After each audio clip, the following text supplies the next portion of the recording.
이번 강은 논술형 중에서 두 문제를 다 하시는 게 아니고 반드시 한 문제밖에 할 수밖에 없어요. 두 문제 하셔도 안 돼.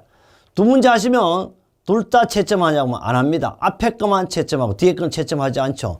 반드시 한 문제를 선택하여 답해야 돼. 그래서 우리가 보면 실제 이거는 네 문제지만 세 문제잖아요. 세 문제가 얼마? 75점이에요.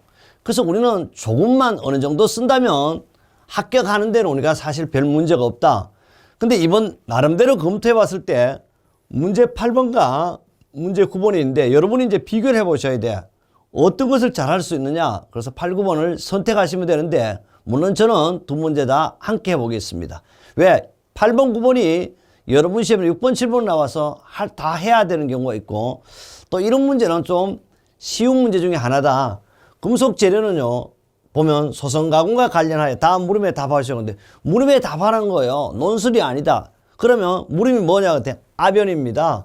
아변은 롤링이죠. 그럼 아변기 다른 말로 롤러기 이렇게 하면 돼요. 아변 인발입니다. 인발을 굳이 이제 하면 드로잉이라 그래. 드로잉. 원래 이 드로잉이라는 말은요. 그 뭐냐 그러면 이음료 없는 원통 용기를 만드는 걸 드로잉이라 그러죠. 또 이 인발을 가지고 드로잉이라 그래서 반드시 철사 같은 걸 뽑아내는 것도 인발이 이렇게 여러 가지로 표현할 수 있습니다. 그 다음 압출입니다. 압출은 압력을 가해 가지고 원통형의 용기를 만드는 거 압출기죠. 예를 들면 산소통, 아세틸렌통 이런 것이 다 압출기입니다. 그 다음에 전조입니다.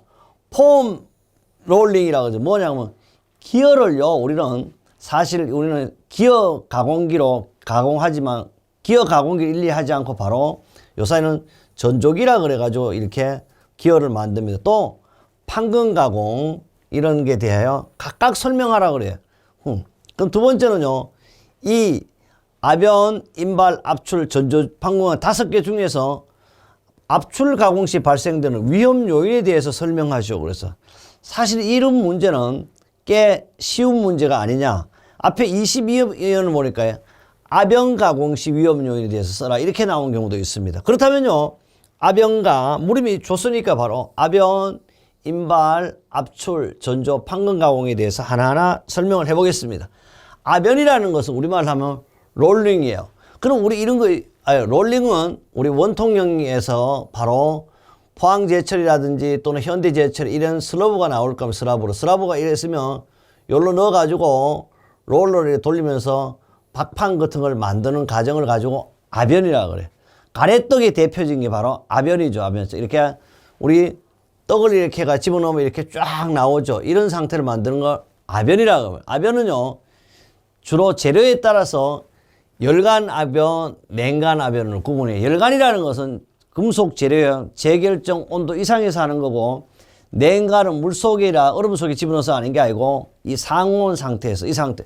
그래서 냉간 가공을 가지고 우리는 다른 말로 하면 상온 가공이라 이렇게 하기도 해요. 그러나 열간 또는 냉간 가공하기 위하여 회전하는 롤러 사이를 통과시켜 예정된 두께, 폭도는 직경으로 가공하는 걸 뭐라 한다? 아변. 이렇게만 쓰면 되죠. 더 이상 쓸 게 없어요. 가장 핵심적인 내용만을 썼고 채점하시는 분의 채점도 좋게 만들었습니다. 그 다음 인발은요. 드로잉이라고 그랬어요.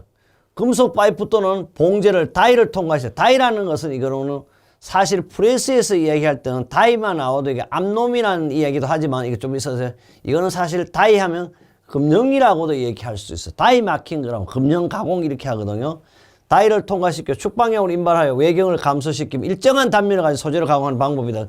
원래는 이 사실 이렇게 하면 여기 보면 다이를 통과한다는 것은 원래 순놈과 안놈이 있으면 사실 이렇게 일반적인 것은 여기 이제 이런 금정이 이런 모형이 되겠죠. 이렇게 하면 이음료 없는 원통용기가 이렇게 역시 쭉 나오는 거예요. 이런 거 가지고 우리는 드로잉이라고 그러고 또 여기 다이를 통과해서 축방향으로 한다는 것은 이쪽 방향으로 나오는 거죠. 이건 뭐냐 하면 철사 같은 거 이렇게 만드는 방법도 있습니다. 이런 걸 인발이에요. 어쨌든 금속 파이프를 봉제를 다이를 통과시켜 축방향 인발을 외경을 감소시키면 일정한 단면을 가진 소재를 가공하는 방법이 인발이다.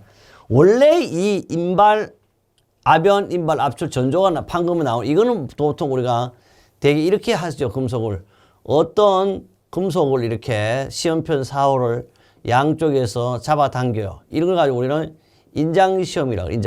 여기는 그 쉽게 말하면 시간이 지나고 여기는 힘을 가하며 이런 생겨요. 이걸 가지고 인장시험 곡선 이래 하죠. 그럼 요까지를 가지고 이렇게 놔버리면 0이라고 하면 자기 자리에 오는 걸 가지고 우리는 탄성구역이라. 요걸 가지고 우리는 다른 말로 하면 절삭구역이라고 절삭.